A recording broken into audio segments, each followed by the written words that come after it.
তো এইভাবে থার্মোকলের হালকা বড় পাত্রে বেশি সবজির খোসা দিয়ে অনেক বড় বড় গাছ আপনারা করতে পারবেন, যেহেতু পাত্রের সাইজটা অনেকটাই বড়। এখানে পেঁপে, ফুল, আম, কাঁঠাল সব ধরনের চারাই আপনারা এই পদ্ধতিতে করতে পারেন। এই পদ্ধতিতে গাছ করলে খরচটাও যেমন আপনাদের অনেক কম পড়বে, পাশাপাশি ছাদের উপর লোডটাও কিন্তু অনেক কম পড়বে।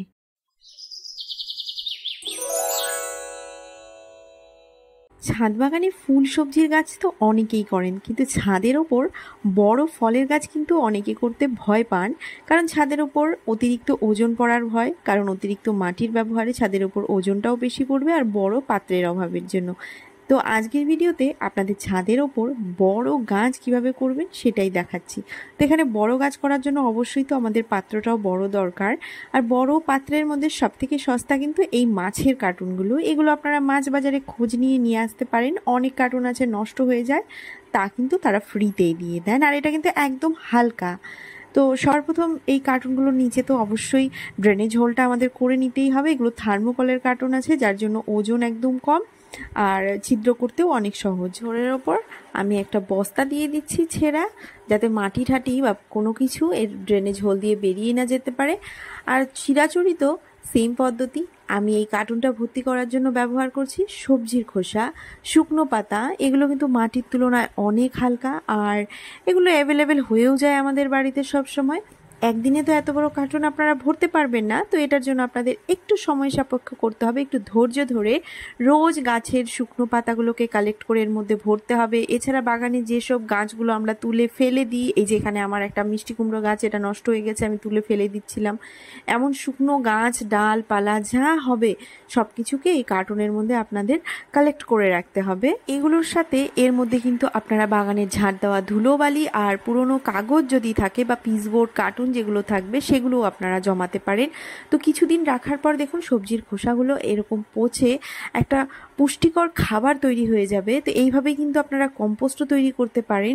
দেখুন একদম পচে গিয়ে মাটির মতো আকার ধারণ করেছে। এটা কিন্তু অত্যন্ত শক্তিশালী একটি জৈব খাবার, যা গাছের পুষ্টি এবং বৃদ্ধিতে অনেক বেশি আমাদের সাহায্য করবে।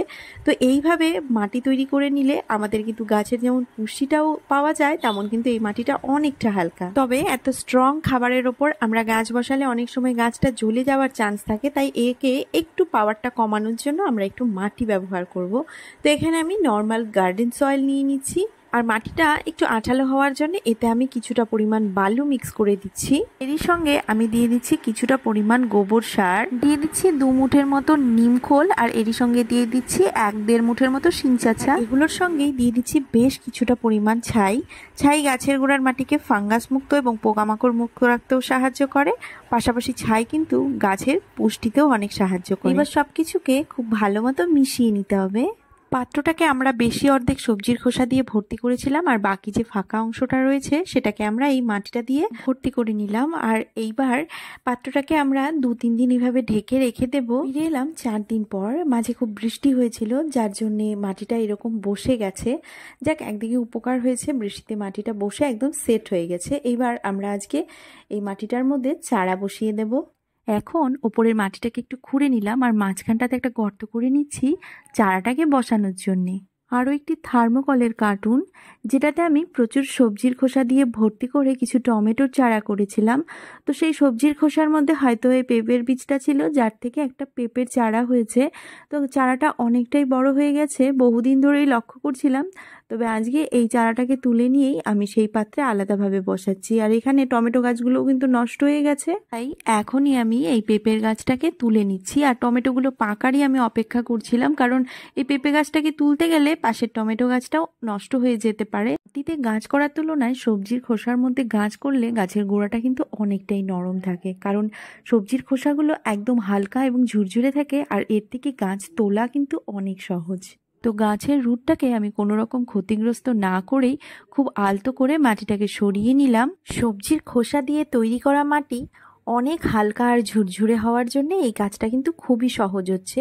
আর মাটিটাকে লক্ষ্য করুন, এর মধ্যে যে মাটি কম আর সবজির খোসা বেশি ছিল তা কিন্তু এখন আর দেখে বোঝার কোনো উপায় নেই, কারণ সমস্ত সবজির খোসাগুলো মাটির সঙ্গে পচে মাটি তৈরি হয়ে গেছে।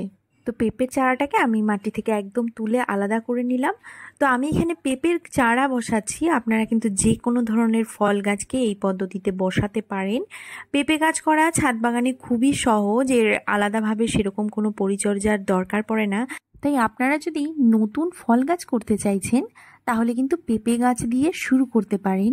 আপনারা নার্সারি থেকে পেঁপের চারাও নিতে পারেন, বা পেঁপের বীজ ফেলে, পাকা পেঁপে যদি বাড়িতে আসে সেই পাকা পেঁপের বীজকে ফেলে তার চারা তৈরি করে সেই চারাও আপনারা বসাতে পারেন। যেমন অনেক ধরনের ফল আছে যেগুলো বীজ থেকে চারা তৈরি হওয়ার পর গাছে ফল আসতে অনেকটা দেরি হয়ে যায়, কিন্তু পেঁপে গাছের সেরকমটা নয়। পেঁপে গাছ কিন্তু বীজ থেকে চারা করলেও আপনারা খুব তাড়াতাড়ি সেই গাছে ফলন পাবেন। তো এটা আমার যথাসম্ভব মনে হচ্ছে হাইব্রিড পেঁপেই, কারণ আমাদের বাড়িতে যতদিন পেঁপে এসেছে হাইব্রিড পেঁপে ছাড়া আসেনি। পেঁপের চারাগুলোতে ফল কিন্তু অনেক তাড়াতাড়ি আসে আর ফলের সাইজটাও অনেকটাই বড় থাকে। পেঁপে গাছ আর রোদ পছন্দ করে, তাই 6 থেকে 7 ঘন্টা রোদ আসে এমন জায়গাতেই আপনাদের গাছটা রাখতে হবে।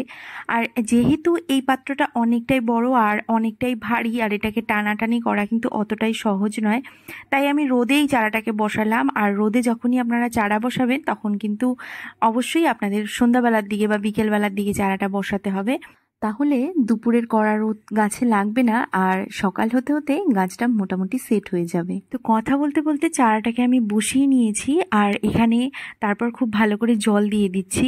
তবে জলের সঙ্গে আমি 1 চিমটি সাফ ফাঙ্গিসাইড মিক্স করে নিয়েছিলাম, যেটা শ্যুট করতে আমি ভুলে গেছি। তো ফাঙ্গিসাইডটা দেওয়ার কারণ গাছের গোড়ায় যাতে কোনো রকম ফাঙ্গাস না লাগে, যেহেতু গাছটা আমি এক জায়গা থেকে তুলে আরেক জায়গায় বসালাম, তো অনেক সময় গাছের গোড়ায় চট করে ফাঙ্গাস অ্যাটাক হয়ে যায়। গ্রীষ্মের তাপপ্রবাহে গাছ করা কিন্তু অনেক কঠিন হয়ে যায় ছাদের ওপর। এই সময় নতুন চারা বসালে তার কিন্তু প্রচণ্ড কেয়ার করতে হয়, না হলে এই গাছকে বাঁচানো খুবই মুশকিল।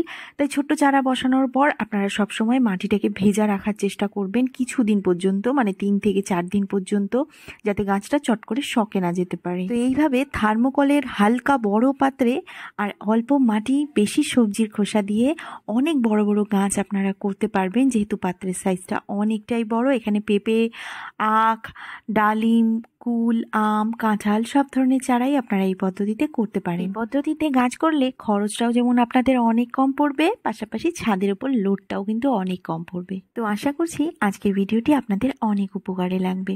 তো আজকের ভিডিওটিকে আমি এখানেই শেষ করব। ভিডিওটি কেমন লাগলো তা কিন্তু জানাতে ভুলবেন না। যদি ভালো লেগে থাকে তাহলে অবশ্যই একটি লাইক এবং পরিবারের একজনের সঙ্গে ভিডিওটিকে শেয়ার করতে ভুলবেন না।